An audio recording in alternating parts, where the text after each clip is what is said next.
Hello friend, स्वागत आहे माझ्या युट्यूब चॅनल आर डी फार्मामध्ये. आणि मित्रांनो, या व्हिडिओमध्ये जे विद्यार्थी मित्रांनी मला कमेंट सेक्शन मध्ये क्वेश्चन केलेले होते आणि खूप सारे कमेंट आल्या होत्या मित्रांनो, तर त्यासाठी हा स्पेशल व्हिडिओ बनवत आहे. आणि खूप साऱ्या स्टुडंटला सेम डाऊट आहेत मित्रांनो.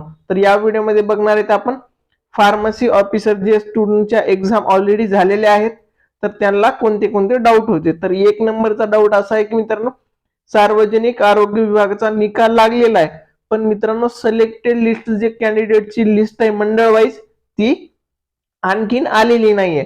तर मित्रांनो, ती जी लिस्ट आहे ती कधी येणार आहे असा क्वेश्चन होता.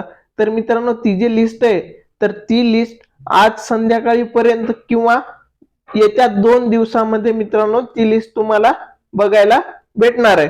आज संध्याकाळीपर्यंत येईल किंवा मित्रांनो 1-2 दिवसात येणार आहे. आणि ती जे ऑफिशियल साईट आहे त्यावर तुम्ही चेक करत राहा मित्रांनो. आणि मित्रांनो, त्याच्याच रिलेटेड एक दुसरा डाऊट होता मित्रांनो खूप साऱ्या स्टुडंटचा, की सर मला 140 मार्क आहेत, माझं होईल की नाही, मला अशा अशा कॅटेगरीमध्ये एवढे मार्क आहेत, माझं होणार आहे की नाही.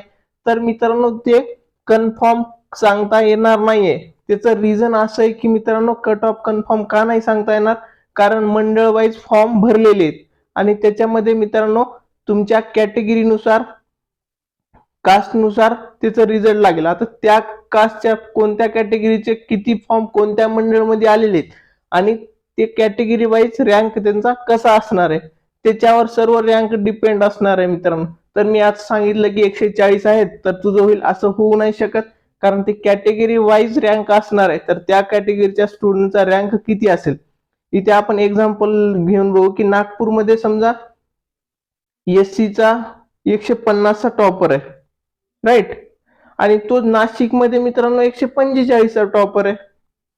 तर हे 5 मार्काचा डिफरन्स असणार आहे ना, तर त्या डिफरन्सनुसार रँक त्या कॅटेगरी वाईज लिस्ट लागेल मित्रांनो, राईट. हा एक इम्पॉर्टंट क्वेश्चन आहे. जर तुम्हाला कोणी दुसरे जर कट ऑफ सांगत असतील चॅनलवर, ते रॉंग आहे. ते तसं नाही होणार. कोणत्या ह्याच्यामध्ये मंडळामध्ये एकदम कमी बी जाऊ शकतो आणि एकदम जास्त पण जाऊ शकतो.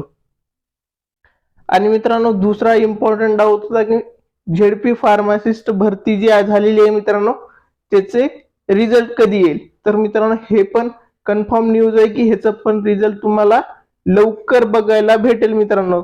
लवकर म्हणजे 2 किंवा 3 दिवसात झेडपी भरतीचा पण रिझल्ट तुम्हाला दिसणार आहे. यासाठी मित्रांनो, जी ऑफिशियल झेडपीची साईट आहे, जर समजा तुम्ही अमरावतीमध्ये फॉर्म भरला असेल तर अमरावतीच्या झेडपी वर जाऊन तुम्ही कंटिन्यू चेक करत राहा. 2-3 आधीचे पोस्ट झाले आरोग्य पर्यवेक्षक, नंतर 2-3 दुसऱ्या पोस्टच्या रिझल्ट तिथे ऑलरेडी आले, तर आपल्या फार्मसी ऑफिसरचा आणखीन याचा रिझल्ट लागलेला नाहीये. तरी खूप साऱ्या स्टुडंटला तो सार्वजनिक आरोग्य DSS चा रिझल्ट बघून वाटत होतं की झेडपीचा बी लागला का, तर झेडपीचा रिझल्ट आणखी लागलेला नाहीये. येत्या 2 किंवा 3 दिवसात याचं पण रिझल्ट येणार आहे. आणि मित्रांनो, याच्या कट ऑफ बद्दल पण काही लोक क्वेश्चन विचारतायत कमेंटमध्ये, तर हे पण कन्फर्म नाहीये.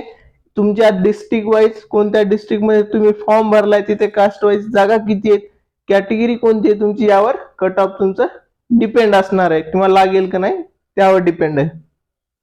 आणि मित्रांनो, नेक्स्ट जो टॉपिक आहे तो ड्रग इन्स्पेक्टरचा. आता रिसेंटली मित्रांनो तुम्हाला माहिती आहे की ड्रग इन्स्पेक्टर जी MPSC थ्रू एक्झाम होते मित्रांनो, त्यामध्ये आता एक्सपिरियन्स रिक्वायर्ड नसणार आहे.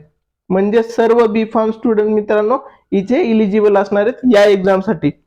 तर मित्रांनो, याची स्टडी करताना माझ्या युट्यूब चॅनलवर एक बॅच स्टार्ट केली आहे मी, आणि ती मित्रांनो ती बॅच तुम्हाला एकदम फ्री असणार आहे. एकही रुपया त्या बॅचची फीस नसणार आहे. ही माझ्या युट्यूब चॅनलवर फ्री बॅच असणार आहे.